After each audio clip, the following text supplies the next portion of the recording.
অত্যন্ত একটা দুঃখজনক সিচুয়েশনে বাংলাদেশের জনগণ, স্পেশালি আমরা যারা আম জাতীয়তাবাদী দলের সাথে জন্মলগ্ন থেকে সম্পৃক্ত, এবং বিশেষ করে আমার সৌভাগ্য হয়েছিল ম্যাডামের সাথে, কলিগের সাথে একসাথে কাজ করার, ওনার সাথে যোগাযোগ রাখার, এবং একটা পর্যায়ে উনি আমাকে ওনার adviser for foreign affairs to the chairperson আমাকে নমিনেট করেছিলেন। মুজিব ভাই একটু যদি জোরে বলেন, আপনার কথাটা আমরা শুনতে পাচ্ছি না। বলছি যে এটা অত্যন্ত দুঃখজনক একটা সিচুয়েশন। আজকে অত্যন্ত ভারাক্রান্ত মনে আজকে আপনার এই প্রোগ্রামে আসলাম। আহ, কারণ আমার অনেক স্মৃতি ওনার সাথে। আম, যেহেতু আমি জাতীয়তাবাদী দলের জন্ম থেকে এখানে এর সাথে সম্পৃক্ত, এবং যুক্তরাষ্ট্র বিএনপির প্রতিষ্ঠাতা সভাপতি আমি, এবং একটা পর্যায়ে আমি ওনার ফরেন অ্যাডভাইজার ছিলাম চেয়ারপারসনের। আমার সাথে ওনার সময় সময় অত্যন্ত গুরুত্বপূর্ণ ব্যাপারে আলাপ হতো এবং যোগাযোগ হতো। তো আজকে আহ, শুধু আমার জন্য না, আমার দলের জন্য না, পুরো দেশের জন্য তথা সাউথ ইস্ট এশিয়া সবার জন্য একটা দুঃখের সময়। এবং আমরা এমন একজনকে আমরা আজকে হারালাম, যা আমার মনে হয় না আহ, এই জায়গাটা কেউ পূরণ করতে পারবে বলে। ওকে মুজিব ভাই, আমি ব্যাক করছি। স্বাগত জানাচ্ছি brigadier general Mohammad Hasan Nasir, PNG 2.0। আপনাকে স্বাগত ধন্যবাদ। জানাচ্ছি ভাই। আমার book, in my book you are field marshal. আসসালামু আলাইকুম। ধন্যবাদ জাকব ভাই এবং আমার সহ-আলোচক। এবং আজকে আমরা অত্যন্ত দুঃখ ভারাক্রান্ত হৃদয়ে বিশেষ অনুষ্ঠানে উপস্থিত থাকতে পারে আমি নিজেকে সৌভাগ্যবান মনে করি। মুজিব ভাই, আপনার কাছে আমি শুরু করতে চাই। আপনি পেশাগত জীবনে একজন ডাক্তার। বেগম জিয়াকে আপনি 20-30-40 বছর ধরে আপনি এই ভদ্র মহিলাকে চিনেন। এই জননেত্রী, মজলুম জননেত্রী এবং সাবেক প্রধানমন্ত্রী। ব্যক্তি জীবনে আপনার বহুবার সুযোগ হয়েছে বেগম জিয়ার সাথে বসে রাষ্ট্রীয় ব্যাপারে আলাপ আলোচনা করার, ব্যক্তি জীবনে আলাপ আলোচনা করার। ইভেন উনি যখন হসপিটালে অ্যাডমিট, ওনার চিকিৎসা যারা করেছেন তাদের সাথেও আপনার বহুবার আলাপ আলোচনা হয়েছে। তো আমাকে যদি ওনার এই এপিসোডটা কিভাবে আনফোল্ড হলো, হঠাৎ করে আজকের বলা হলো যে সকাল 6টায় উনি মৃত্যুবরণ করেছেন, এই বিষয়টা সম্পর্কে আপনি কারোর সাথে কোনো আলাপ আলোচনা হয়েছে কিনা, এই ব্যাপারটাকে আপনি কিভাবে বিশ্লেষণ করবেন বা ব্যাখ্যা করবেন? আমি ওনার তো অনেকদিন থেকে অসুস্থ। আহ, বেশ অনেক বছর, বেশ গত কয়েক বছর থেকে অসুস্থ। ওনার সিরোটিক লিভার হয়ে উনি মাঝখান দিয়ে হেপাটিক কোমর গেছিলেন। পরে এখান থেকে একটা টিম যে আপনার একটা স্পেশাল প্রসিডিউর করে ওনাকে একটু সুস্থ করে তুলেছিলেন। মুজিব এবং ভাই, আপনার রিসেন্টলি কথাগুলো আমরা শুনতে পাচ্ছি না ভাই, অনেকে কমপ্লেইন করছে। আচ্ছা, একটা সেকেন্ড ধরেন, আমি দেখি।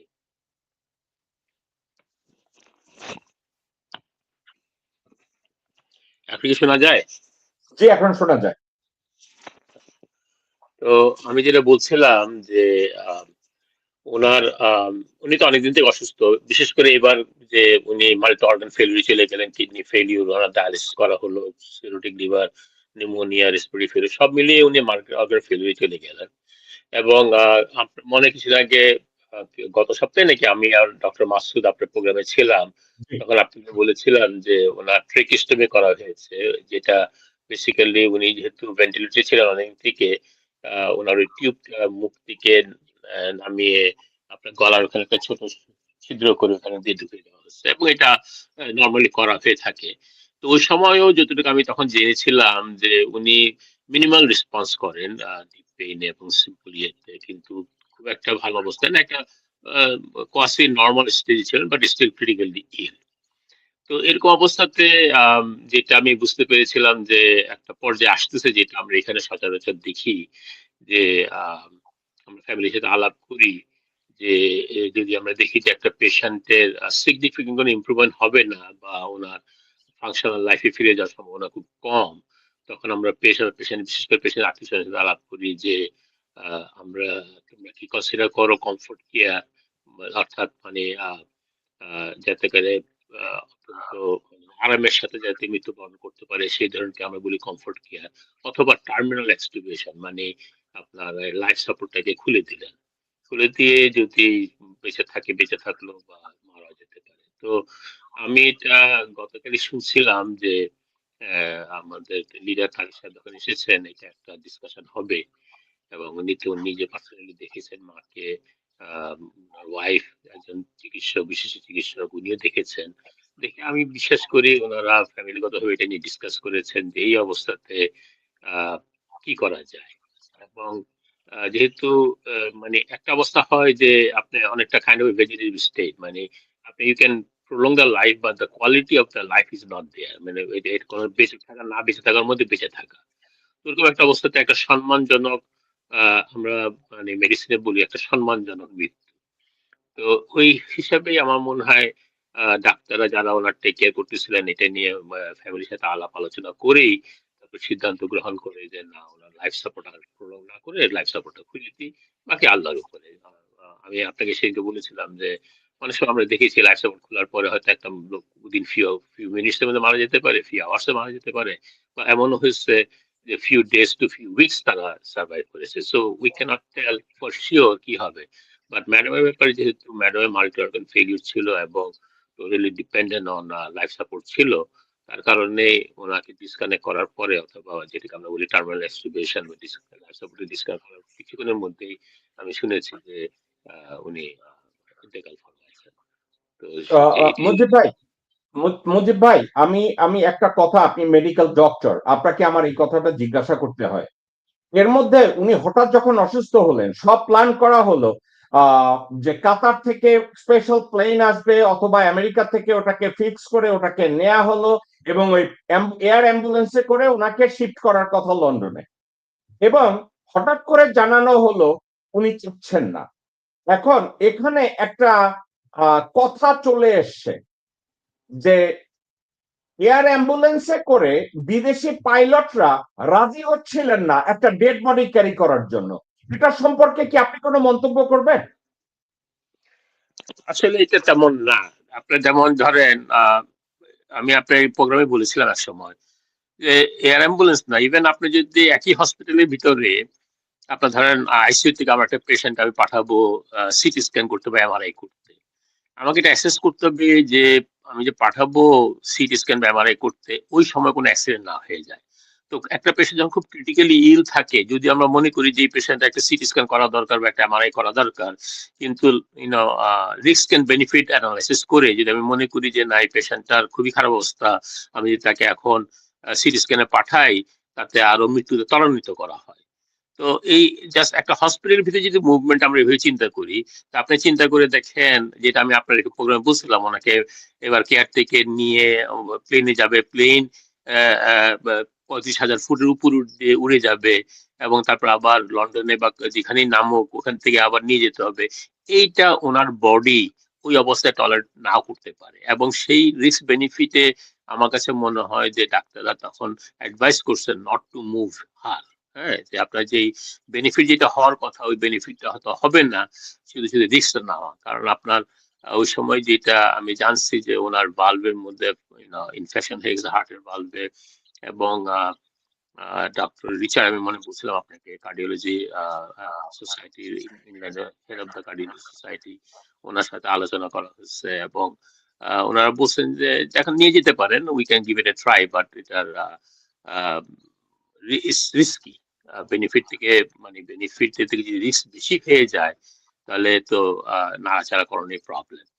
তো ওই কারণেই আমার কাছে মনে হয় যে ওই সময় যদিও সব রকম প্রিপারেশন ছিল, ইংল্যান্ডেও নেওয়ার মতো ওনাকে রাখার মতো ব্যাপার ছিল, ওনার সন্তান ওখানে ছিলেন, ওনার বৌমা ওখানে ছিলেন, তারপরে আমার মনে হয় ডাক্তাররা যারা ওনার টেক কেয়ার করছিলেন এবং সবাই যারা বাইরে থেকে আসছিলেন, চায়না থেকে আপনি জানেন আসছিলেন, আরো অনেক ডাক্তার আসছিলেন, তারা সবাই মিলে হয়তো ডিসিশন নিচ্ছে যে না, ওনার এটা মোর রিস্কি টু মুভ হার, মানে ওনাকে ওখান থেকে সরানো, সরাই এয়ারপোর্টে নেওয়া, ট্রান্সপোর্ট করা, এটাতে আরো বেশি রিস্ক দেন বেনিফিট। মানে আপনি সবকিছু করলেন, তারপরে যদি ফলাফল শূন্য হয় তাহলে তো আপনার সবকিছু করা তো অর্থ হয় না।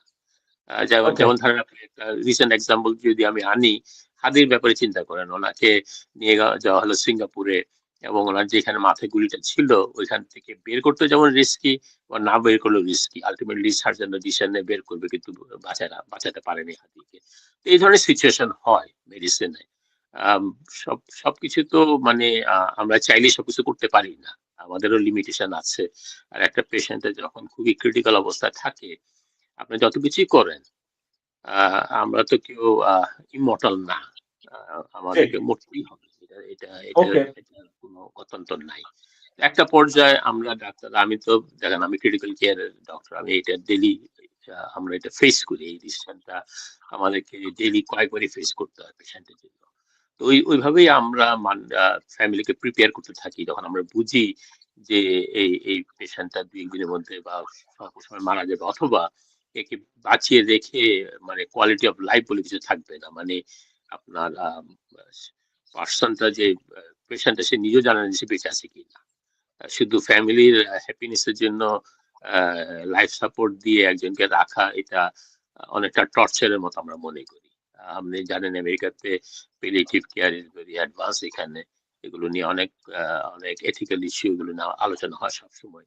এবং এটা এখন অ্যাকসেপ্টেড ইন মেডিসিন, যে একটা পর্যায়ে যদি মনে করা হয় যে quality of life will be not going to be there, তাকে বাঁচিয়ে রেখে তাকে শুধু তার লাইফ প্রলং করে তার ক্ষতি, সে লাভ কিছুই হয় না। মাসের পর মাস যদি আমি তাকে প্রলংও করি, আলটিমেটলি গোল ইজ জিরো। ওই পেশেন্টে কিছু লাভ হচ্ছে না হয়তো। আমার যেমন আপনি প্রত্যেকে আমরা যারা এখানে আছি, আপনি যদি আমাকে বলেন যে আপনার মা বাঁচিয়ে রাখতেন, আমি আমার মাকে 1000 বছর বাঁচিয়ে রাখতে চাই, কিন্তু বাঁচার মতো বাঁচিয়ে রাখতে তো পারবো না। তো সেই কারণেই হয়তো একটা সময় আসে যখন ফ্যামিলিকে এই ডিসিশন নিতে হয়। এটা ডিফিকাল্ট ডিসিশন, এটা ইজি ডিসিশন না। অনেক ফ্যামিলি খুব সহজভাবে নিতে পারে, অনেক family goes through lot of turmoil and trauma. তো এটার ভিতরে যেতে হয়। তবে আহ, মানে সম্মানের সাথে, আমি বিশ্বাস করি ব্যক্তিগতভাবে, সম্মানের সাথে মৃত্যু অনেক ভালো দেন অসম্মানের সাথে মৃত্যু।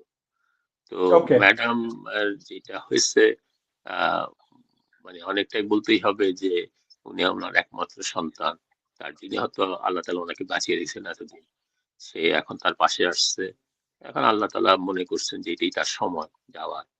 এবং এই যে একটা সম্মানের সাথে তার সন্তানের প্রেজেন্সে, তার আহ, নাতনির প্রেজেন্সে সবার হাতের উপর দিয়ে সুন্দর করে উনি যে আহ, পরলোকে গেলেন, এটা একটা বিরাট পাওয়া। এটা মানে মৃত্যুটা কিন্তু অবধারিত, এটাকে সুন্দরভাবে মৃত্যুটা হলো মোর ইম্পর্টেন্ট দেন অসুন্দরভাবে মৃত্যু। তো আমি ওকে মনে করি মুজিব যে ভাই যদিও আমাদের সবারই কষ্ট হচ্ছে, ম্যাডাম আমাদের মাঝে পলিটিক্যাল নাই। লাইফের সাথে, দেশের সাথে এত ওতপ্রোতভাবে জড়িয়েছেন। গত আপনি যদি চিন্তা করেন 1980 সালে, মানে জিয়া রহমান মৃত্যুর পরে, আমাদের শহীদ প্রেসিডেন্ট জিয়া রহমান মারা যাওয়ার পর থেকে তো উনি বাংলাদেশের রাজনীতি, বাংলাদেশের সবকিছুর সাথে উনি জড়িত। ওনার লাইফটা উনি আসলে বাংলাদেশের জন্য দিয়ে গেছেন। তো সেইখানে আমি জানি প্রতিটা বাংলাদেশি, সে ওনার পার্টি করুক অথবা ওনার পার্টি বিরোধী পার্টি করুক বা পার্টি না করুক, প্রত্যেকেই তার প্রতি একটা শ্রদ্ধা সবসময় ছিল, সবসময় থাকবে। এবং সেই কারণে সবাই মর্মাহত। আমি মনে করি না এমন কোনো লোক আছে বাংলাদেশে বা বাংলাদেশের বাইরেও যে ম্যাডামের এই এই এই খবরটা পেয়ে মর্মাহত না। যদিও মানসিকভাবে সবাই কিন্তু মোরলেস প্রিপেয়ার ছিল। গত কিছুদিন থেকে আপনি যদি করেন, গত বেশ কয়েক সপ্তাহ ধরে ওনার যে শারীরিক অবস্থা ছিল, আহ আমরাও তো মনে করতাম যে অনেক অনেক আগে চলে যাবে। আল্লাহ তাআলা ওনাকে মনে হয় বাঁচিয়ে রেখেছিলেন তারেক রহমানের জন্যই, জাইমার জন্য। আহ আল্লাহ তাআলা হয়তো উনি এটাই চেয়েছিলেন যে ওরা আসলে তারপর উনি যাবেন। তো সেটি হয়তো আল্লাহ কবুল করেছেন। এবং ওকে মুজিব ভাই, আমি আপনার কাছে আপনার কাছে ব্যাক করছি। সাথে উনি যাচ্ছেন। আমি আপনার কাছে ব্যাক করছি। নাসির ভাই, আপনাকে আমি প্রথম আপনার কাছে জানতে চাইবো আপনার অনুভূতি। বেগম জিয়াকে আপনি কতটা কাছে থেকে দেখেছেন আমি জানি না, আপনি ওনাকে ডিরেক্টলি সার্ভ করেছেন কিনা আমি জানি না। আপনি বাংলাদেশে আছেন, আপনার অভিজ্ঞতা বেগম জিয়ার আহ রাজনৈতিক অবস্থান এবং বেগম জিয়ার ব্যক্তিগত অবস্থান এবং বেগম জিয়ার ব্যক্তিগত অবস্থান বাংলাদেশের 20 কোটি মানুষের হৃদয়, বিষয়টাকে আপনি আপনার অনুভূতি থেকে যদি একটু বলতেন। ধন্যবাদ জাকব ভাই। বেগম জিয়া কে আমার প্রথম দেখার সৌভাগ্য হয় আমি যখন ক্যাডেট কলেজে পড়ি। জিয়া ছিলেন তখন deputy chief of army staff এবং ক্যাডেট কলেজ গভর্নিং বডির চেয়ারম্যান। সেই হিসেবে ওনার দেখার, তার আগে তো প্রেসিডেন্ট জিয়ার স্বাধীনতা যুদ্ধে তার অবদান সম্পর্কে আমরা জ্ঞাত ছিলাম। এরপরে আমি যখন সেনাবাহিনীতে যোগ দেই, তারপরে সেনাবাহিনী প্রধান হিসেবে তার সাথে সাক্ষাৎ হয় এবং বেগম জিয়াকেও একটা অত্যন্ত গ্রেসফুল মহিলা হিসেবে। সবথেকে যে বিষয়টা আমার নজর কাড়ে সেটা হচ্ছে যে উনি কিন্তু আজকালকার যে ট্রেন্ড আমরা দেখি, মানে বাহিনী প্রধানদের 3 ডিগ্রি উপরে তাদের সহধর্মীরা থাকে এবং বাহিনী প্রধানরা সৎ থাকলেও তার সহধর্মীরা তাকে সৎ থাকতে দেন না। কিন্তু ওনাকে আমরা সব অত্যন্ত রেসপেক্টেড হিসেবে সবসময় দেখেছি এবং অন্য যে কোনো বিষয়ে রিয়েল সহধর্মী যেটাকে বলে। কিন্তু 81 সালে প্রেসিডেন্ট জিয়ার অকাল মৃত্যুতেই কিন্তু উনি রাজনীতিতে ফেরত আসেন। কিন্তু উনি অত্যন্ত সুদৃঢ়ভাবে তার অবস্থানকে নিশ্চিত করেন, মানে অত্যন্ত সম্মানজনক পর্যায়ে নিয়ে যান, যেটা একটা বিরল একটা ঘটনা বলতে হবে এবং তার শুধু ব্যক্তিগত গুণাবলীর কারণে এটা সম্ভব হয়েছে। একজন 100% গৃহিণী, যার ইভেন বাহিনীর বিষয়াদি নিয়েও তার কোনো জ্ঞান ছিল না, তার পরিবারের সদস্যদেরকে প্রেসিডেন্ট জিয়া সম্পূর্ণ একটা কম্পার্টমেন্টেড এনভায়রনমেন্টের মধ্যে রাখতেন। ইভেন তার মানে যে জিনিসটা উনি হয়তো পুরোপুরি করতে পারেন নাই, কিন্তু তার প্রেসিডেন্ট জিয়ার আপন ভাই, তার আত্মীয় স্বজন, তার ফ্যামিলি, বাচ্চারা কেউই কিন্তু তার পজিশনের ইনফ্লুয়েন্স ছিল না। তারা নিজস্ব যোগ্যতায় উনি ওনার পরিবারকে রেখেছেন এবং সন্তানদেরকেও পালার চেষ্টা করেছেন। সেই পরিস্থিতিতে বেগম জিয়া যেভাবে দায়িত্ব নেন দলের, এটা নিঃসন্দেহে একটা মানে বিরল একটা ঘটনা এবং এটা সম্পূর্ণ সম্ভব হয়েছে তার ব্যক্তিগত গুণাবলীর কারণে। এবং এই মুহূর্ত পর্যন্ত, ওনার মৃত্যু পর্যন্ত আমি মনে করি একটা বিতর্কের ঊর্ধ্বে নিষ্কণ্টক একটা অবস্থান নিয়ে যিনি এই দুনিয়া ছেড়ে চলে যাচ্ছেন।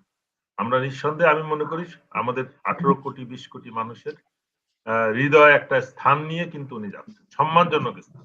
আমি আশা করব, আমি যথেষ্ট চিন্তিত যে তার দল এটা ধরে রাখতে পারবে কিনা, এ ব্যাপারে আমার যথেষ্ট সন্দেহ আছে এবং আমি চিন্তিত। যদি রাখতে পারতো এটা আমাদের দেশের জন্য ভালো হতো, দেশের রাজনৈতিক স্ট্যাবিলিটির জন্য ভালো হতো।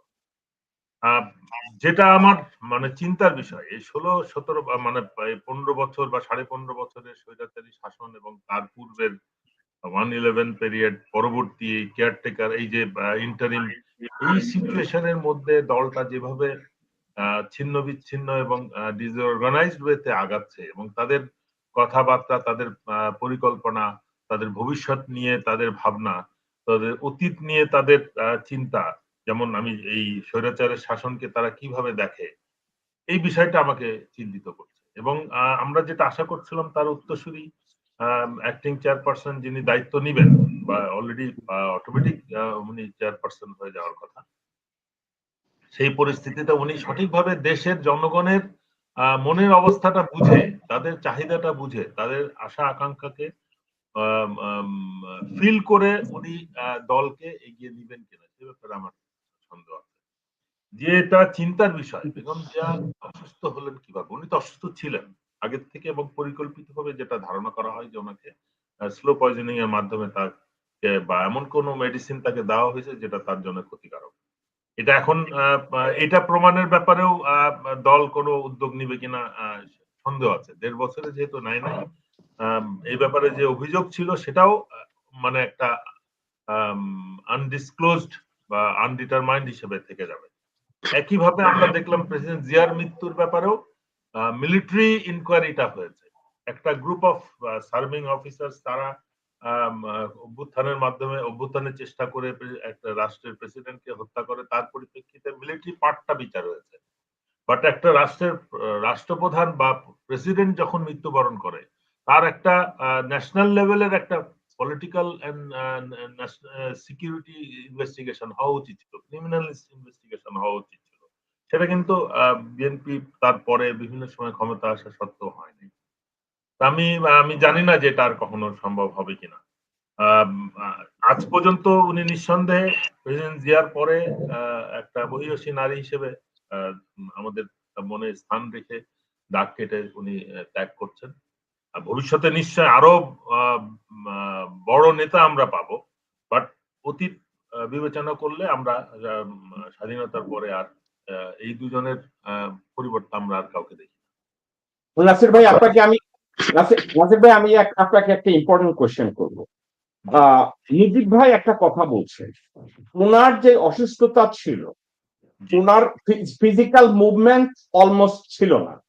জি, উনি হসপিটালে বেড বাউন্ড ছিল, একেবারে বেড বাউন্ড ছিল, ওখানে রাখা হতো এবং তাকে যেভাবে আইসোলেটেড রাখা হতো, এটা অ্যাপেলোতে চিকিৎসা করানো অনেকের দ্বারা নিম্ন মধ্যবিত্ত ওখানে যায় না, আর আইসিইউতে সিসিইউতে ওনাকে যেই সিকিউরড অবস্থায় রাখে সেটা রাখে। এখন কেউ কেউ অভিযোগ করছে ওনাকে হঠাৎ করে স্পেশাল সিকিউরিটি ফোর্স দিয়ে ওনাকে কেন এত নিরাপত্তার দরকার হলো অ্যাপোলোতে। এমনকি আপনি আহ নিরাপত্তার দিক থেকে আপনি মনে করেন উনি এতটা ইনসিকিউর ছিলেন, র আইএসআই সিআইএ এফবিআই অথবা জঙ্গি কেউ বেগম জিয়াকে হসপিটালে গিয়ে মেরে ফেলবে, নাকি এটা অন্য কোনো কারণ ছিল বলে আপনি মনে করেন? আমার তো এটা অন্য কোনো কারণের মধ্যে আমি এর বেশি চিন্তা করতে পারছি না। এটা অন্য কোনো কারণই ছিল এবং সেটা আমি যেটা বলতে চাচ্ছিলাম ২১শে নভেম্বর উনাকে ক্যান্টনমেন্টে নিয়ে যাওয়া হয়। আমার আমার যেটা ধারণা যেটা আ আমি মিথ্যা হলে সবথেকে বেশি খুশি হব। যদি আমার ধারণাটা ভুল হয়। যে রাজনৈতিকভাবে উনাকে একটা অসুস্থ মানুষকে তার ইমেজকে, তার প্রতিভাকে ব্যবহার করে তার মৃত্যুর দিকে ঠেলে দেওয়া হয়েছে। তার মৃত্যুর দিন তারিখ কিন্তু আল্লাহ ঠিক করেন। আমাদের মানুষের কোনো আ এই ব্যাপারে আমার কোনো সন্দেহ নাই। উনার যে তারিখটা এটা কি ৩০ তারিখ না এটা আরো অনেক আগে আ আ কিন্তু আমরা ঠিক জানি না। আ তা সেই হিসেবে আমি মনে করি যে কিন্তু যে পরিস্থিতিতে উনাকে নিয়ে যাওয়া হয়েছে, দীর্ঘক্ষণ উনি খোলা আকাশের নিচে ছিলেন। উনার অসুস্থতা কিন্তু মুজিব ভাই ভালো জানবেন। এই আ মা অ্যাজমার জন্য কিন্তু খারাপ একটা এনভায়রনমেন্ট এ উনি দীর্ঘসময় ছিলেন। বাট উনাকে নিয়ে যাওয়া হয়েছে কিন্তু এই অসুস্থতার মধ্যে ওখানে উনাকে নিয়ে যাওয়া হয়েছে কিন্তু একটা পলিটিক্যাল পারপাস নট আর্মিও শো করতে চাইছে যে আমরা বিএনপির সাথে এসেছি। আর বিএনপিও দেখাতে চাইছে যে আর্মি আমাদের সাথে আছে। সশস্ত্র বাহিনী আমাদের সাথে। যে জিনিসটা আমরা আ তাম এ তারেক রহমান আসার সময়ও দেখলাম। মানে যে শোডাউনটা করা হয়েছে সেটা আমি মনে করি কোন আম আ রাষ্ট্রীয় প্রটোকলের মধ্যে পড়ে না। এই নিরাপত্তা ব্যবস্থা। একই সাথে যেহেতু বেগম জিয়ারটা রাষ্ট্রীয় পর্যায়ে হয়েছে, হতে পারে তার শারীরিক অবস্থাটা আ হয়তো রাষ্ট্র চাচ্ছিল না বা দল চাচ্ছিল না যে এটা মানুষ জানুক। যেটাতে সবাই নাসির মনে ভাই, নাসির ভাই, এ ধরনের আচার আচরণ শুধুমাত্র কমিউনিস্ট কান্ট্রি গুলোয় দেখা যেত। জি, লেনিন কবে মারা গেছে, স্ট্যালিন কবে মারা গেছেন, নিকিতা ক্রুশচভ কবে মারা গেছে, জি। অথবা কিম কিম জং মানে আমি যে মারা গেছে কিম জং প্রেজেন্ট কোরিয়ান ইয়ার বাবা। বাবা, এদের যখন মারা যায় তাদেরকে এত রাগঢাক করে। জি, কিন্তু Begum Zia, she was not incumbent prime minister, she was not, she was the head of the party, I understood, but ওনার ক্ষেত্রে এত গোপনীয়তা কি এমন হতে পারে বলে আপনি মনে করেন? আপনি একজন সিকিউরিটি পার্সোনাল, আমি জানি আপনি বা আমি হয়তো আমরা ভিতরে ছিলাম না, কিন্তু আপনি অনুমান করতে পারেন আসলে বিষয়টা কি ছিল, যে একজন ক্ষমতাসীন প্রধানমন্ত্রী না, উনি অসুস্থ, উনি মারা যাচ্ছেন, ওনার যা ক্ষতি করা হয়েছে ক্ষতি করা হয়েছে। এখন এই মুহূর্তে হঠাৎ করে পিজিআর এসএসএফ বিএসএফ পারে তো সবকিছু হাজির করে দিছে। What was the reason? Just to hide her condition? এখন আমরা যদি বলি হোয়াট ক্যান ইউ ইমাজিন, মানে আপনাকে যদি আমি এমনি জানতে চাই। আমার ধারণা এটা ওনাকে ওনার শারীরিক অবস্থাটাকে আইসোলেট করার জন্যে বা পাবলিক থেকে, জনগণ থেকে বা ইন্টারন্যাশনাল মিডিয়া থেকে আইসোলেট করার জন্যে হাসপাতালে এই সিচুয়েশনটা ক্রিয়েট করা হয়েছে। এবং ওইটাকেই ইউজ করা হয়েছে তার সন্তানকে সেম সিকিউরিটি ফ্রেমওয়ার্কে নেওয়ার জন্য। ওইটাকে দেওয়া হয়েছে এক্স প্রাইম মিনিস্টার হিসেবে। তাকে একটা জেনুইন হয়তো রাষ্ট্র যে কোনো সময় যে কাউকে ভিআইপি ডিক্লেয়ার করতে পারে, বাট মৃত্যুসজ্জায় কেউ এই ধরনের অতীতে কখনো পেয়েছে কিনা আমার সন্দেহ আছে। নাসির ভাই, এখন আমি জানতে সিটিং চাচ্ছি, প্রেসিডেন্ট, সিটিং প্রাইম মিনিস্টার হলে এটা হইতে পারে। নাসির ভাই আমি জানতে চাচ্ছি, আপনি কি মনে করেন ওনার শারীরিক কন্ডিশনটা লুকানোর জন্য এই ব্যবস্থা করা হয়েছে, তিনি মারা গেছেন এই মৃত্যুটাকে চাপা দেওয়ার জন্য এটা করা হয়েছে? আমি দুইটাকেই আমি সন্দেহ মনে করছি।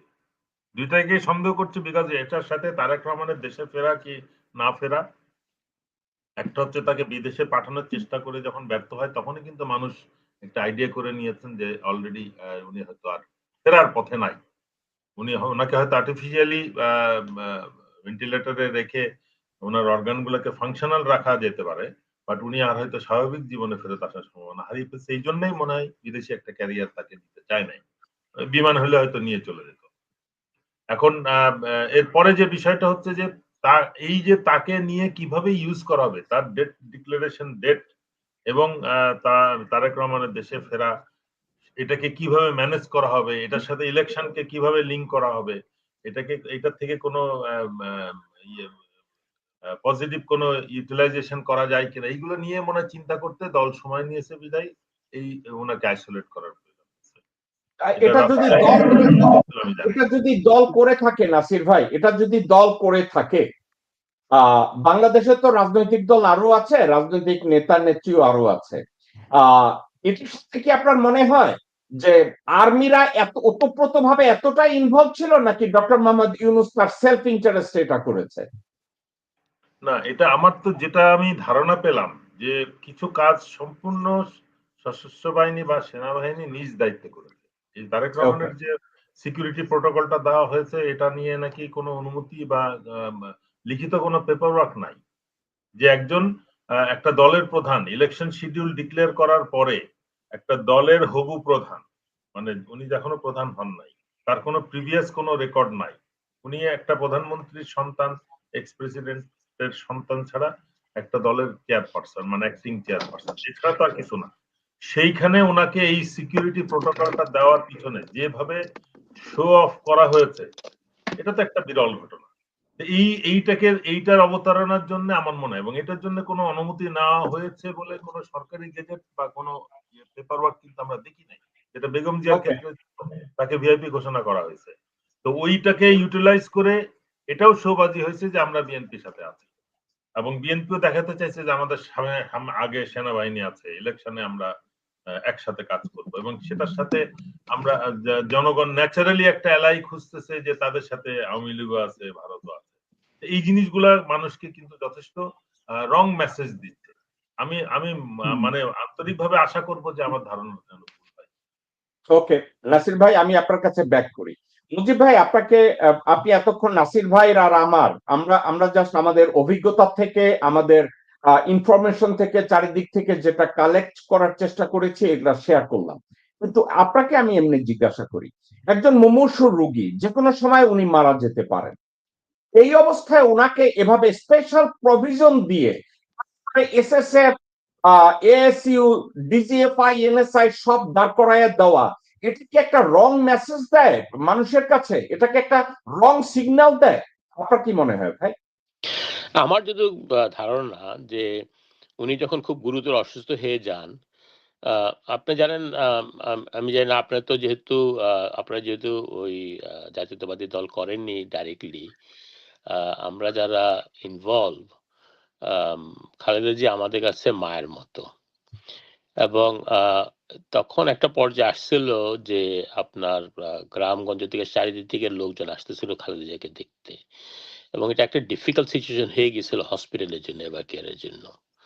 তো আর ওইরকম একটা গুরুতর অবস্থায় উনি এমন একটা অবস্থায় চলে গেছিলেন যে সবাই ধারণা করতেছিল within few hours to few days মারা যাবেন, এবং যারা পার্টি করে, নানা অঙ্গ সংগঠনে জড়িত, তারা চাচ্ছিল যে সামহাও তারা ওইখানে যাবে, দেখবে, আর অনেকটা একটা বিরাট মবের মতো অবস্থা হয়ে গেছিল, এবং তাতে আপনার অন্যান্য পেশেন্টদের এবং তাদের আত্মীয় স্বজনদের জন্য অসুবিধা হচ্ছিল এবার কেয়ারে। তো এইটাকে হ্যান্ডেল করার জন্য that was one of the reason আমার কাছে মনে হয় যে ওনাকে ভিআইপি হিসেবে ভিএভিআই হিসেবে ডিক্লেয়ার করে ওনাকে সিকিউর করা মানে হসপিটালটিকে সিকিউর করা হয়েছে যাতে করে অন্যান্য পেশেন্ট বা তাদের যাতে অসুবিধা না হয়। আমার কাছে মনে হয় এটা একটা মোর ইম্পর্টেন্ট ইস্যু ছিল ওখানে। আর একটা জিনিস কি ধরেন আমরা অনেক রকম কনস্পিরেসি থিওরি তৈরি করতে পারি, কিন্তু কোনো জিনিসই গোপন থাকে না। যদি সত্যিকার অর্থে উনি মারা যেতেন তাহলে এতদিন এটাকে ওইভাবে চাপায় রাখতে পারতেন না। এটা এটা শুনেন, পলিটিক্যাল লিডার কোথায় কোথায় হাঁচি দিলে সেটা ২ দিন পরে খবর হয়ে যায় মিডিয়াতে যে উনি হাঁচি দিচ্ছেন। সেখানে এত বড় একটা ঘটনা লুকিয়ে রাখার বাংলাদেশের পলিটিক্সে না, ইভেন ইভেন আপনার নর্থ কোরিয়াতেও লুকিয়ে রাখা যায় না বেশি দিন। Forget about Bangladesh. তো আমি মনে করি না যে যারা এগুলো নিয়ে কনস্পিরেসি থিওরি চিন্তা করছেন এখানে এই ধরনের কিছু একটা আছে বলে। আর আপনার এখানে মনে হয় গত রোববারেই বা তার আগেই আমি বলছিলাম যে আপনার যখন ট্রেকিস্টমি করতেছে তার অর্থাৎ উনি এখনো বেঁচে আছেন। কারণ মৃত বডিতে কোনো ব্যক্তি ইন রাইট মাইন্ড ফ্যামিলিটা এগ্রি করবে না, এবং এটা কোনো ইউটিলিটি নাই। আপনি যখন আপনি জানেন একজন মারা গেছে তাকে ওই দিন ট্রেকিস্টমি করা আর ২ বছর পর করা একই কথা। সুতরাং ওইখানে ট্রেকিস্টমি করার কোনো প্রয়োজনই নাই। আপনি যদি অলরেডি একজন জানেন যে সে, যেমন ধরেন আমরা একটা brain dead patient, give an example, একটা ব্রেন ডেড পেশেন্ট হয়তো তার কিছু ঘটনা চলতেছে, all organs are fine but brain is not working, কিন্তু ধরেন তার অর্গান ডোনেশন হবে, we are taking time, family আসে নাই, ফ্যামিলি অন্য দেশে থাকে, আমরা চিঠি পাঠাচ্ছি ভিসা নিয়ে আসার জন্য। অনেক সময় আমরা হোল্ড করি বডিটাকে অনেক দিন, হ্যাঁ, আমরা ডেট ডিক্লেয়ার করে দিই, but it might happen that আমরা বডি রেখে দিই। কিন্তু ওখানে কোনোদিন আমাদের মাথায় এটা আসে নাই যে রেখে দিচ্ছি এতদিন ধরে, ট্রেকেস্টমি করে ফেলি। ইট ক্যানট, মানে এটা লজিক্যাল না। আমি আমি জানি না আপনাদের বুঝাতে পারবো কিনা জিনিসটা। না না, মানে ঠিক আছে মুজিব মানে ভাই, এটা আপনি বুঝাতে পারছেন, আপনি এটা বুঝাতে মানে পারছেন। একটা ফিজিশিয়ান হিসাবে আমরা এটা চিন্তাই করতে পারি না এইভাবে। মানে এটা এটা পসিবল না আমাদের জন্য এইভাবে চিন্তা করা। হ্যাঁ, তো সেইখানে আমি মুজিব বলবো ভাই, যে আমরা এই কথাটাকে, মুজিব ভাই, এটা কি বাংলাদেশে কমন না ডাক্তারদের জন্য? বেগম জিয়ার ক্ষেত্রে এটা হয়েছে আমি তা মনে করি না, হয়তো আপনিই রাইট, কিন্তু বাংলাদেশে তো এটা অনেক কমন যে রুগীরা মারা গেছে ৪-৫ দিন আগে আইসিইউতে রেখে তার বিল করতেছে, হ্যাঁ, সিসিইউতে হ্যাঁ, তাকে রেখে বিল করতেছে। হ্যাঁ, কিন্তু ওই জায়গাটা ট্রেকিস্টমি করবে না। হয়তো টিউব ওকে, রেখে দিবে, আপনার ওই প্রতিদিনের বা পয়সা পাবে। আছে এরকম অনেকে আমি শুনি বাংলাদেশে, এখানে এটা ইম্পসিবল দেশে, কিন্তু বাংলাদেশে এরকম দুই একটা ঘটনা যে হয় নাই তা না। কিন্তু সেইখানে একটা মৃত রোগীকে ট্রেকিস্টমি করবে না। Try to understand my point, কথা বুঝছেন? তা যখন আমি খবর পেলাম যে ওনাকে ট্রেকিস্টমি করছে, তখনই আবার খবর নিচ্ছি আমি।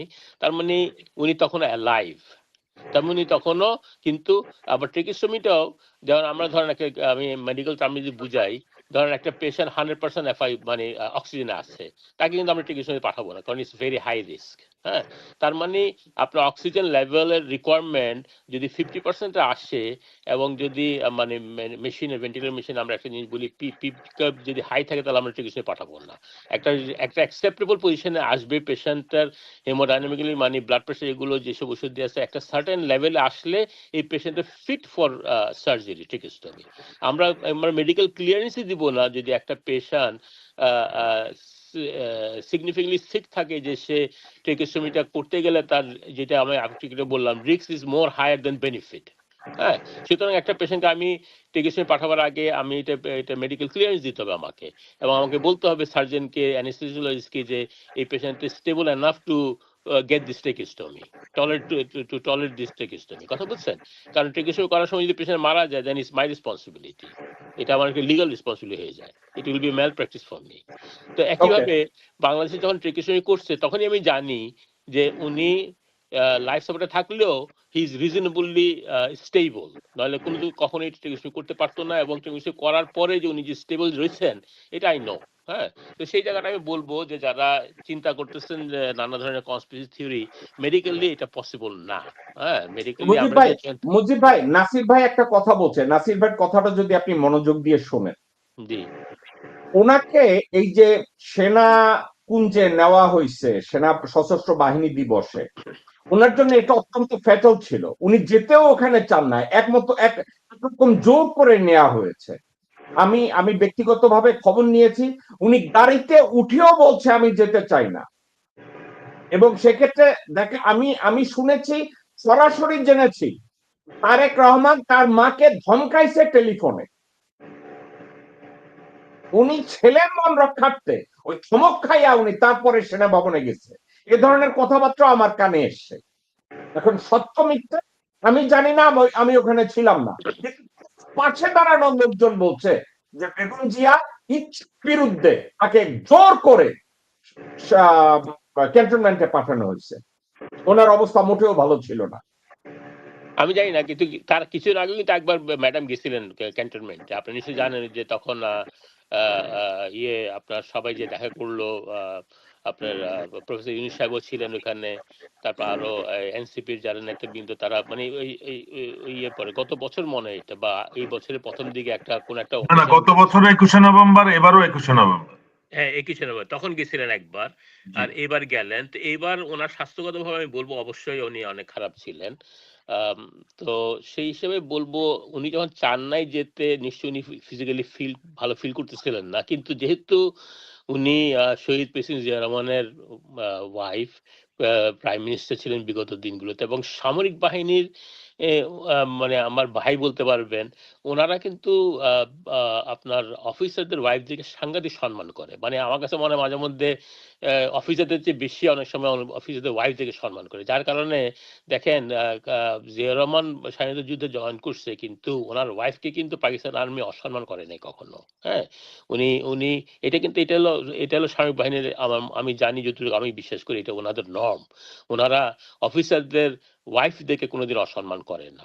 তো সেই ক্ষেত্রে কিন্তু মুজিব ভাই, গত 16 বছরে বেগম জিয়ার প্রতি সম্মান দেখানো তো দূরে থাক, সেনাবাহিনীর লোকজনরাই তো ওনার ফ্রিজের ভিতরে মদের বোতল রেখে ওনাকে মদারু এবং ড্রাঙ্ক এবং আজে বাজে এটা শুনুন, এটা আপনার পুরো সেনাবাহিনীকে দোষ দিতে পারেন না। বাংলাদেশ সেনাবাহিনীর মধ্যে কিছু কুলঙ্গার ছিল। হ্যাঁ, এই কুলাঙ্গাররা এখন কোথায় মুজিব ভাই? এই কুলাঙ্গাররাই এখন নেতৃত্বে আছে। এই কুলাঙ্গাররাই জুনিয়র অফিসার হিসেবে বিডিআর এর হত্যাকাণ্ড করছে এবং অফিসারের স্ত্রীদেরকে অসম্মান করছে। তাদের ক্লিয়ারেন্স ছাড়া এটা সম্ভব ছিল না। আপনি যেটা বলতেছেন, that is tradition in the military all over the world, but not in Bangladesh army, in the present armed forces, in the present context. এখন যারা কমান্ডে আছে, they don't believe in such customs and beliefs. এটা আপনি আমার চেয়ে ভালো বলতে পারবেন, যেহেতু আমি আর্মির সাথে আমি আমার জুনিয়রদেরকে নিয়ে এই কথাটা বলতে আমি লজ্জিত। জি, আমি এটা বলতে পারি না, কারণ আমি এটার মধ্যে নাই, এবং আমার বলতে এটা কোনো বাধা নাই। আমি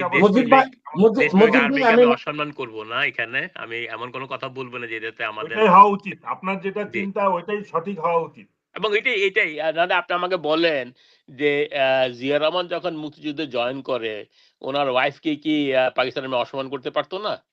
অবশ্যই করে নাই তো, কারণ ওইটাই ট্রেডিশন, ওইটাই রেসপেক্টেড, এবং এটা থ্রুআউট দ্য ওয়ার্ল্ড এইটা প্র্যাকটিস করা হয়। এখন ধরেন বাংলাদেশের আর্মির কিছু কুলঙ্গার অফিসার এটা প্র্যাকটিস করে না, এবং তারা জিনিসটাকে নষ্ট করছে। Unfortunately they are in command now, ওইটাই তো problem. Unfortunately they are in command, এবং সেটার জন্য আপনার আর্মির থেকে এটাকে প্রতিকার করতে হবে। এটা আমি এই ব্যাপারে আমি নিজে কিছু বলতে চাই না। এখানে একটা কথা বলি আপনাকে। 2011 ম্যাডাম এখানে আসছিলেন, আপনি জানেন মিলন সাহেব, এবং আমি ওই সময় ওইটার আহ্বায়ক ছিলাম, এবং তো আমি তখন ম্যাডামের সাথে অনেক ব্যাপারেই আলোচনা করি, ওনার শারীরিক ব্যাপার নিয়ে আলোচনা করছি আমি। তো ম্যাডামের ওই সময় কিন্তু মেইন প্রবলেম ছিল, এবং ম্যাডাম অনেকদিন সাফার করতেছিলেন রিউমাটয়েড আর্থ্রাইটিসে। এবং ওনার হাঁটুতে ব্যথা ছিল, কিন্তু আদৌ কোনো মেজর কোনো প্রবলেম ছিল না কোনোদিন। উনি আমাকে ওনার মেডিকেল সম্বন্ধে, যেহেতু আমি ডাক্তার হিসেবে আমার সাথে অনেক আলাপ করছেন, উনি কিন্তু অন্যান্য কোনো মেজর কোনো প্রবলেম ছিল না। মেইন প্রবলেম যে ছিল রিউমাটয়েড আর্থ্রাইটিস, এবং ওইটার জন্য উনি কিছু ওষুধ খাচ্ছিলেন বহুদিন থেকে। তো এই যে বাকি যেসবগুলো হচ্ছে, এটা এই যে ভাই একটু বললেন যে এটা ইনভেস্টিগেশন হওয়া উচিত, যে ওনাকে জেলে নিয়ে যে আমরা যেটা শুনছি যে ওনাকে পয়জন করা হয়েছে, এবং আমি ওনার আত্মীয় স্বজনের কাছ থেকে শুনেছি এই ঘটনাগুলো। ওনার বড় বোন হাজবেন্ড, ওনার সাথে আমার সাথে ভালো পরিচয় ছিল। তো ওনাকে যে পয়জনিং করা হয়েছে, আমার মনে হয় এটা একটা ইনভেস্টিগেশন হওয়া উচিত। উনি বাংলাদেশের সবারই অত্যন্ত প্রিয়। যেমন শহীদ জিয়া রহমান ছিলেন, আমি অবশ্যই এগ্রি করি যে উনার হত্যার বিচারটা হওয়া উচিত ছিল। এটা হয়নি।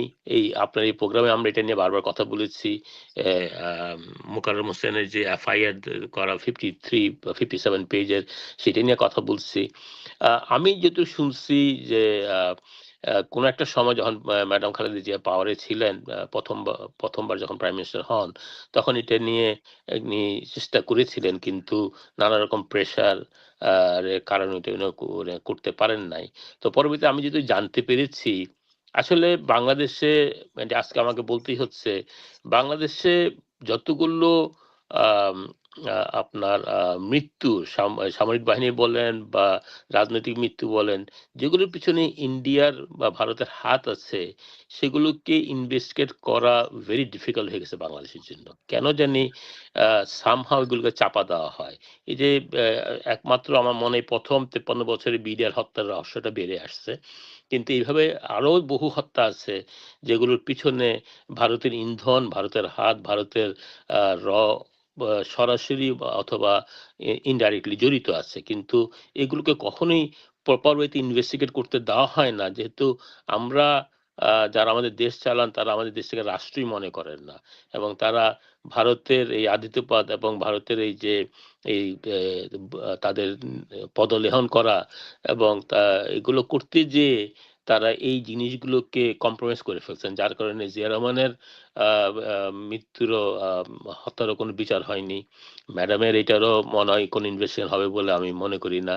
কারণ ওরকম গাটস নিয়ে বাংলাদেশে একটা রাজনীতিবিদ খুব কম তৈরি হয়েছে। ইউনূস সাহেবই মুজিব ১ম। ভাই, মুজিব ভাই, জি। যে সেনাবাহিনী বা আমাদের দেশের রাজনীতিবিদদের গাটস এর কথা বলছেন, আমি সিম্পল ওয়েতে একটা প্রশ্ন যদি করি, ধরেন বেগম জিয়া আপনার মা অথবা আমার মা, আপনার মা এবং আমার মা লন্ডনে আসলেন এবং পৃথিবীর সর্বশ্রেষ্ঠ চিকিৎসা ওখানে করা হয়। আমি কি আমার মাকে ওখানে ডায়াগনোসিস করাবো না যে আমার মায়ের উপরে পয়জন ইনজেক্ট করা হয়েছে কিনা? মেডিকেল অথবা হেলথ কেয়ারে কতটা ইরেগুলার ট্রিটমেন্ট আমার মায়ের উপরে হয়েছে, আমি কি এটা চেক করাবো না করাবো না? আমি আমি তো করানো হইছে কিনা আমি জানি না। করানো হয়তো হইছে। কারণ আপনার মেইনলি না রিসিভ ভাই, হিসেবে না ভাই, করানো হয় না। এখন আমি জানি না এটা। আমি এইজন্য যেহেতু আমি জানি না। করানো হয় না। ঠিক এখন আছে আমি যদি একটা কথা, নাসির ভাই, হুম। নাসির ভাই, আপনাকে একটা ক্রিটিক্যাল কোশ্চেন করবো। অনেকে মনে করে, অনেকে মনে করে যে বেগম জিয়ার ওখানে এসএসএফ দিয়ে সবকিছু দিয়ে তাকে এভাবে, এই কথাটা আমার না, ক্রিটিক্সরা এভাবে বলে, ওনাকে এভাবে আর্টিফিশিয়ালি বাঁচিয়ে রাখা হয়েছে, আদারওয়াইজ তারেক রহমান বাংলাদেশে আসতো না। এবং তারেক রহমানকে একটা ট্র্যাপ করার জন্য এভাবে তাকে বাংলাদেশে আনা হয়েছে।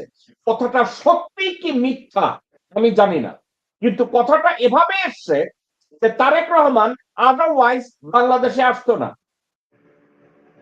একটা কথা আমি আপনাকে মেনশন করতে চাই নাসির ভাই, হাসিনা বলছে আমি ততক্ষণ পর্যন্ত ক্ষমতায় থাকতে চাই যতক্ষণ পর্যন্ত বেগম জিয়া এবং জিয়ার সন্তানকে খুন করা না হয়।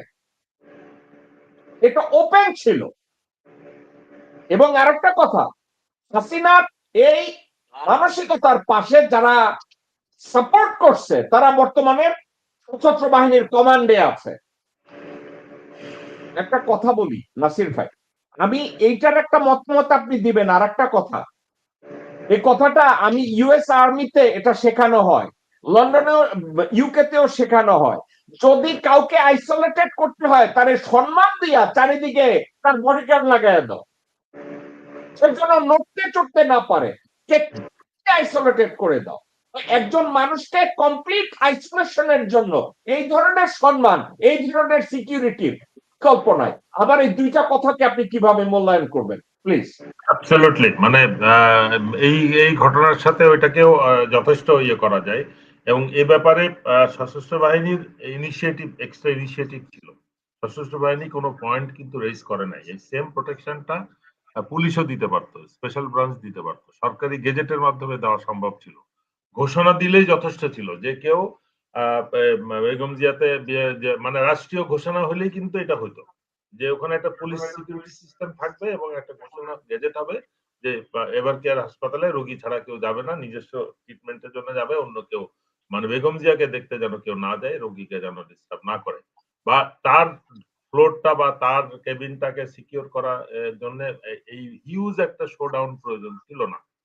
আমি মনে করি এটাকে দেওয়া হয়েছে তারা এই আপনি যেটা বললেন ওই এই ইনিশিয়েটিভের কারণে, এবং সেটারই ফলো আপেই আমরা দেখলাম এই বাসের যে ইয়েটা হলো, শোডাউনটা হলো, এবং যথেষ্ট জনগণকে, নাগরিককে, মানুষ কিন্তু এটা নিয়ে অতীতেও অনেক কথা বলছে যে এই জিনিসটা যেন হয়রানি না করা হয়। দীর্ঘদিন পরে বিদেশ থেকে ফিরতেছে তারা 4-5 ঘন্টা এয়ারপোর্টে আটকা, বিভিন্ন রোগীরা রাস্তায় অ্যাম্বুলেন্স পর্যন্ত আটকিয়েছে। এই জিনিসগুলো না করলেই কিন্তু আমার মনে হয় ভালো ছিল। বিশেষ করে ভোটের সময় মানুষ এগুলো ভুলবে না, তো এটা মনে রাখবে। এবং একটা রাজনৈতিক দল কতটা অর্গানাইজড বা জনগণের কল্যাণ বা সুবিধা অসুবিধার প্রতি কতটা কেয়ারফুল, তারা এই ব্যাপারে চিন্তিত বা এটা অসুবিধা যাতে না হয় এবং দূর করতে পারে সে ব্যাপারে একটা রাজনৈতিক দল কতটা সচেতন, সে বিষয়ে কিন্তু এখন মানুষ বেশি করে খেয়াল করবে। সেই বিষয়টাতে আমি মনে করি যে বিএনপিকে একটু ডিসঅ্যাডভান্টেজে নেওয়া হয়েছে পরিকল্পিতভাবে, এবং যেভাবে সশস্ত্র বাহিনী এই যে লাঠি নিয়ে জনগণকে, দর্শকদেরকে যারা ভলান্টারিলি এসেছিলেন 300 ফিটে, এখানে যে ছবিগুলা যেটা প্রকাশ পেয়েছে ভিডিও, যেভাবে সশস্ত্র বাহিনীর একটা ওই দর্শকদেরকে মানে একটা নিরীহ দর্শক রাস্তার মাঝখানে চলে আসছে, তাকে যেভাবে পিটিয়ে অবস্থান ত্যাগ করতে বাধ্য করতেছিল, এই জিনিসগুলো কিন্তু আমি মনে করি দলের জন্য, দলের উপরে প্রভাব আসছে যে বিএনপি সশস্ত্র বাহিনীকে ব্যবহার করে আমাদের প্রতি দুর্ব্যবহার করছে। আর জায়গা নোংরা করা টরা এগুলো তো বাদই দিলাম। এই জিনিসগুলো কিন্তু আমার মনে হয় অ্যাভয়েড করা যেত, কিন্তু এইটা এই যে একটা কুচক্রী মহলের ষড়যন্ত্রের পরিপ্রেক্ষিতে এটা সম্ভব হয়েছে বলে আমি মনে করি। এবং এটা কোনো অবস্থাতেই কনস্পিরেসি থিওরি তখনই হবে যখন এটা ভুল প্রমাণিত হবে। বাট আমরা যাই কিছু বলতেছি, আমি জ্যাকব ভাইয়ের আগের অনুষ্ঠানে কিন্তু আমরা ঘোষণা দিছিলাম যে 25-26 তারিখ একটা অনুষ্ঠান হবে, এই প্রোগ্রামের পরে 29-30 তারিখেই কিন্তু 27-28 পরের থেকেই কিন্তু আমরা একটা মেসেজ পাবো।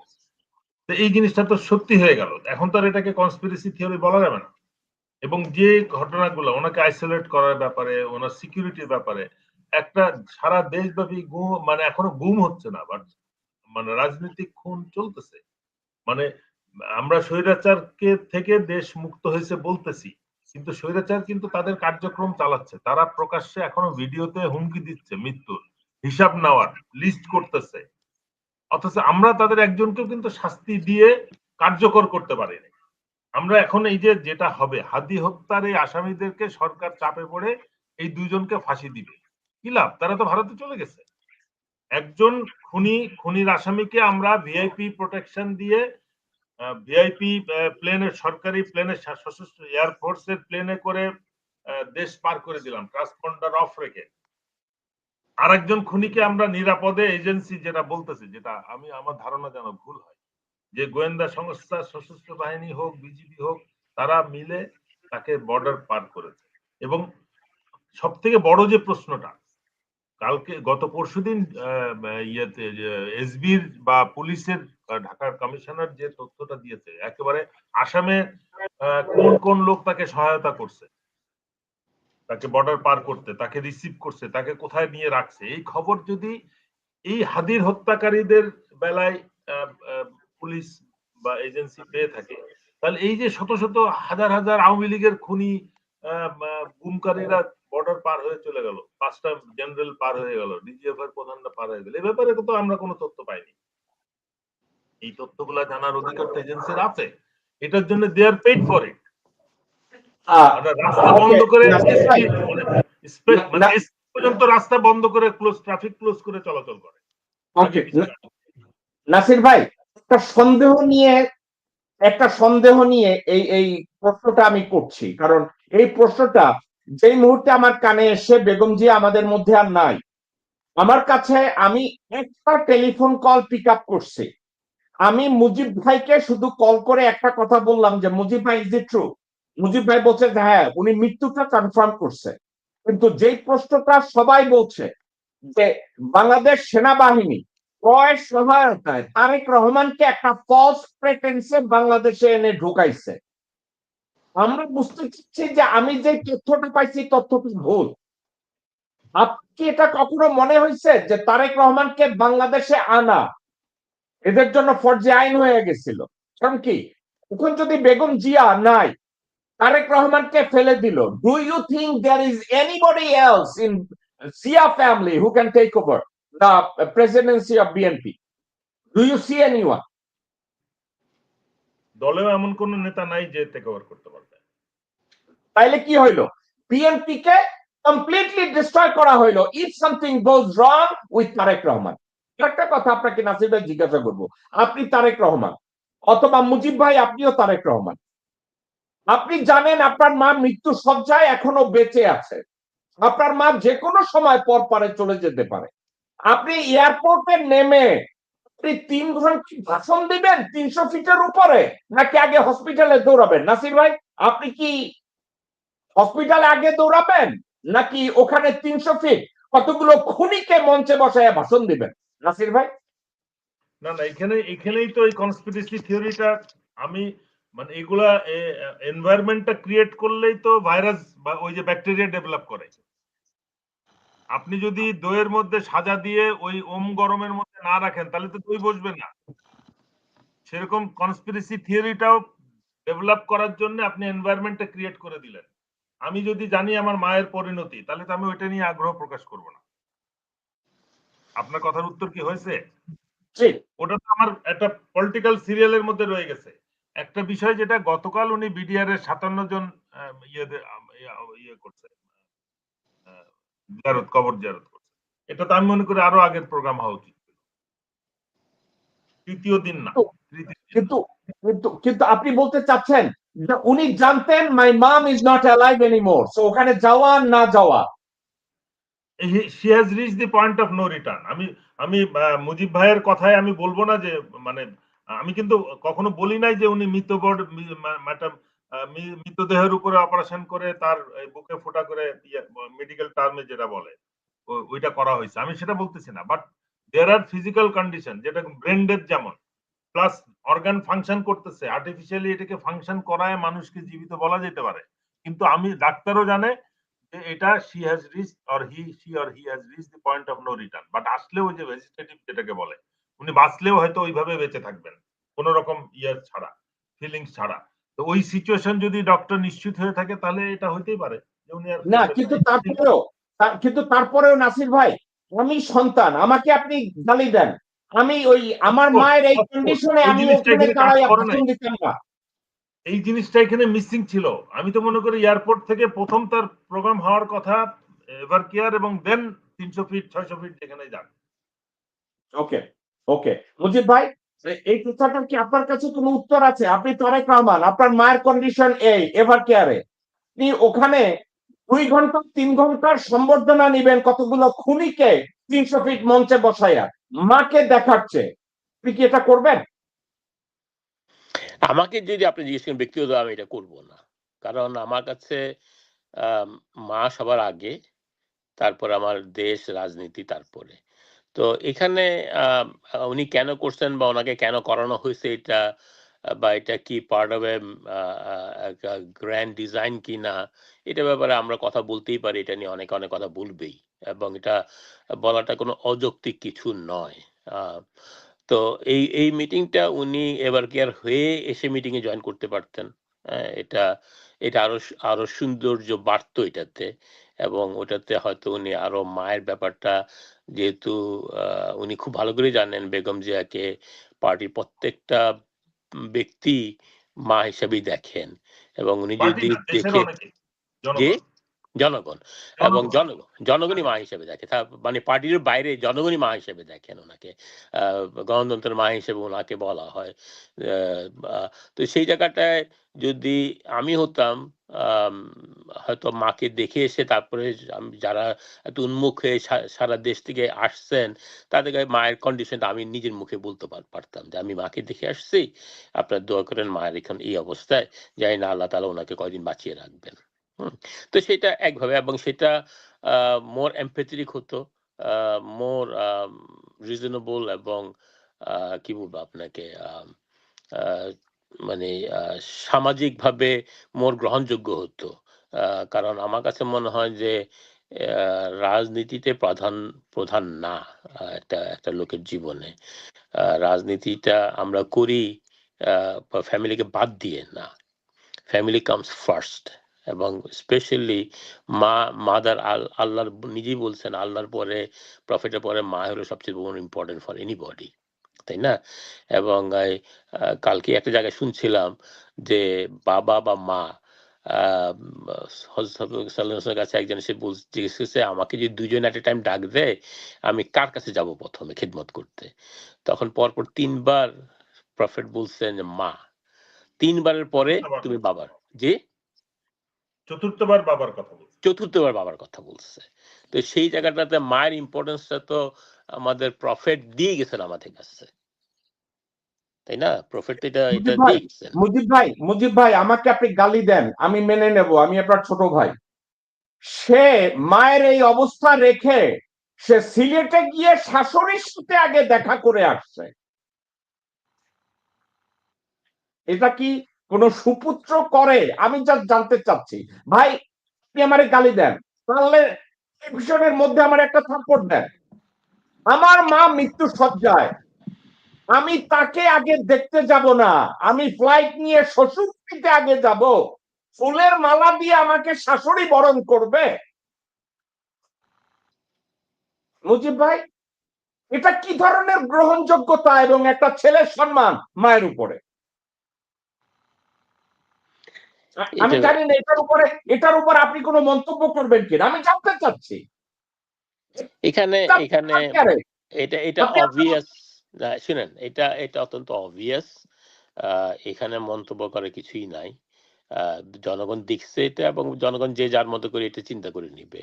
না, এটা চিন্তা করে নাই কেউ, মুজিব ভাই, কেউ চিন্তা করে নাই। তারেক রহমান যদি আমার ভাই হইতো আমি ওখানে গিয়ে জিজ্ঞাসা করতাম সিলেটে গিয়া, আমার মা মারা যাচ্ছে, তুমি শাশুড়ির কাছে ফুল দিতে আসছো, হারামজাদা, আমি এটা করতাম। নাসির ভাই, আমি আপনার কাছে জানতে চাচ্ছি, আপনি তারেক রহমান, আপনার মা মারা যাচ্ছে, আপনি ওখান থেকে নেমে তো জানি নাই, আগে গেছেন আপনি শাশুড়ির কাছ থেকে ওয়েলকাম নিতে সিলেটে শ্বশুর বাড়ি। How does it look socially? এটা একটা রোবোটিক অ্যাকশন হয়েছে আমি মনে করি, মানে একটা রুটিন একটা প্রোগ্রাম। আমার জামাই 17 বছর পরে দেশে ফিরছে, আসবে, স্বাভাবিক কন্ডিশনে এটা হতে পারতো, বাট নট যে সিচুয়েশনে উনি দেশে আসছেন, এটা অস্বাভাবিক ছিল, এটা হওয়া উচিত ছিল না। দরকার উনি যদি যে কোনো ভাবে, ওনার শাশুড়ি যদি সক্ষম থাকতেন, ওনার উচিত ছিল ঢাকায় আসা, তার বেআইকে দেখা। ওকে মুজিব ভাই, যেই প্রশ্নগুলো বারবার আসছে এই কোশ্চেন গুলো আমি বলি। পাবলিক পারসেপশন, বেগম জিয়া জীবিত ছিলেন না, তাকে আর্টিফিশিয়ালি বাঁচায় রাখা হয়েছে। এই মুহূর্তে যদি বেগম জিয়া মারা যান আর ফেব্রুয়ারিতে যদি ইলেকশন হয়, বেগম জিয়ার মৃত্যুর এই সময়টা জনগণের সিম্পেথি পাবে এবং বিএনপি ভোট বেশি পাবে, এই জন্য তার ভেন্টিলেশনটা সরাইয়া দেওয়া হয়েছে। এটার জবাবে, এটা পাবলিক পারসেপশন, এটা আমার কথা না, এটার উপরে আপনার মন্তব্য চাচ্ছি। আমার মনে হয় না বাংলাদেশের জনগণ ওই জায়গাটা আর আছে বলে। একটা সময় ছিল যখন, আজকে যদি আওয়ামী লীগ পাওয়ারে থাকতো, আওয়ামী লীগ এসে যদি ইলেকশন হতো, ওইটা একটা আলাদাভাবে এটার এফেক্ট হতো।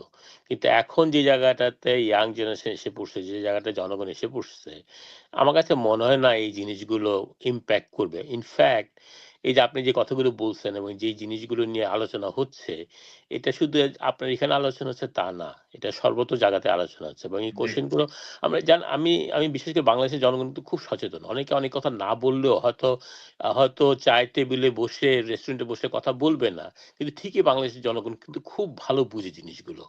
আ আপনি দেখবেন আমি জানি না আপনি গ্রামে কখনো গেছেন কিনা? ভাই নিশ্চয়ই গ্রামে গেছেন। গ্রামের লোকরা কিন্তু অত্যন্ত সচেতন। আপনাকে সম্মান দেখে অনেক কথা বলবে না আপনার সামনে।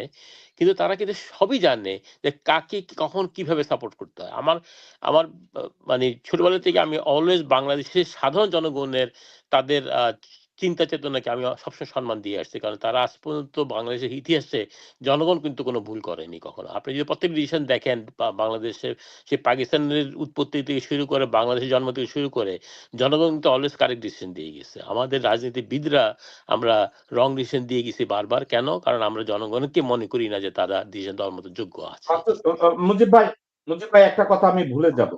হুম। What is this? যে আমার মা মারা যাচ্ছে, ভেন্টিলেশন থেকে সরায় নিছি। মারা এই ডিক্লারেশনে 12 ঘন্টা আগে আমার মায়ের বৃদ্ধাঙ্গুলির ছাপ নিয়ে আমি নমিনেশন উঠাইছি।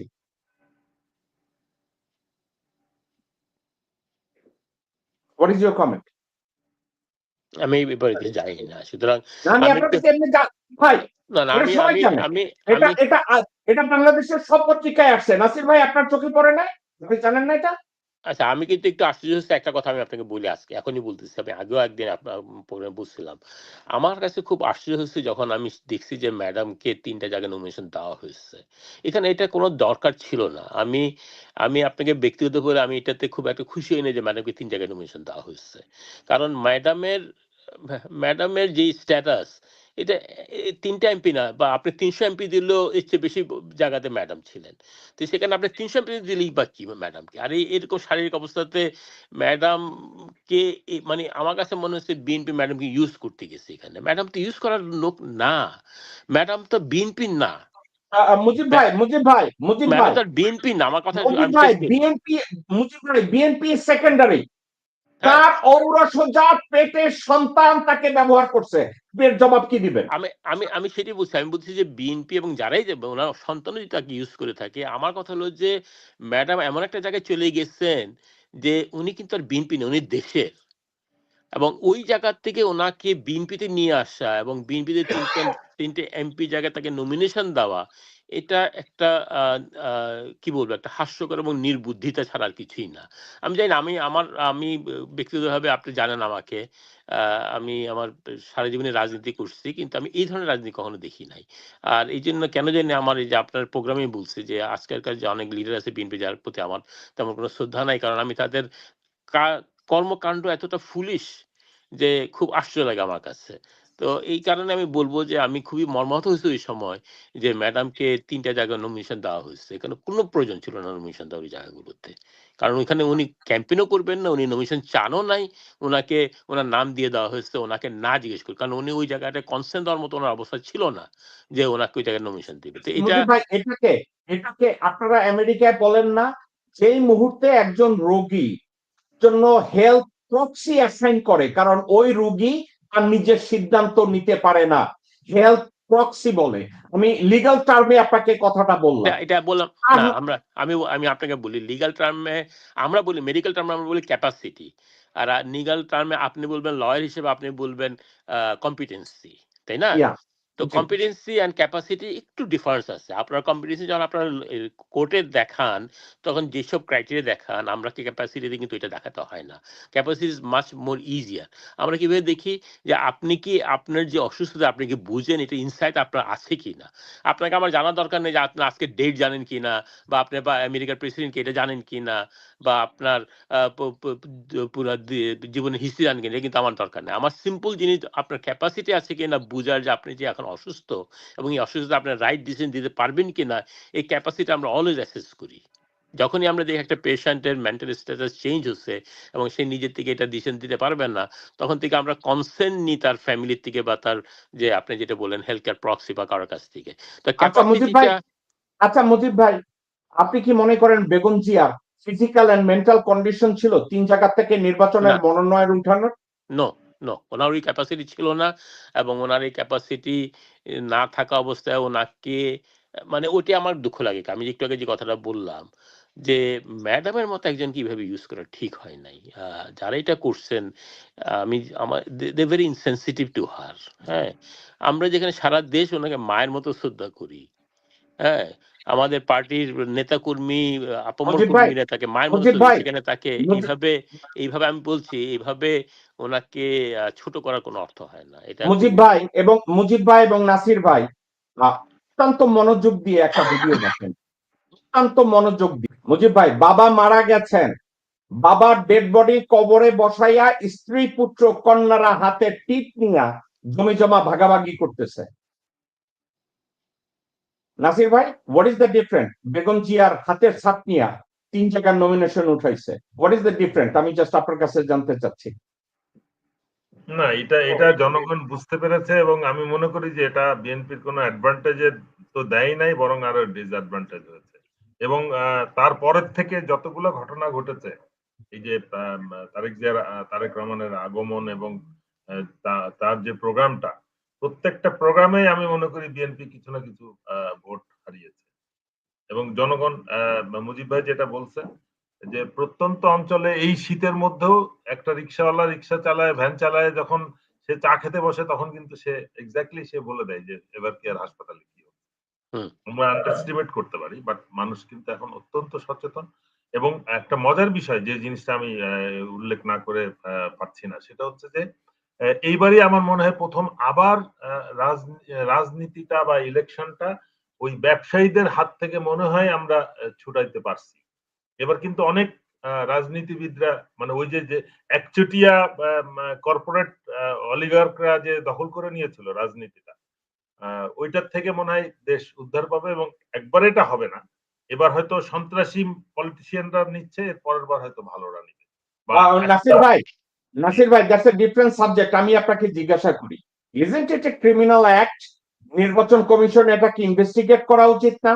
যে একজন রোগী যে মৃত্যু সজ্জায়, যার 95% ডেড, সে নিজে টিপসই দিতে পারে না, অথচ তার হাত থেকে ভুয়া টিপসই দিয়ে 3 জায়গার নমিনেশন নেওয়া হয়েছে।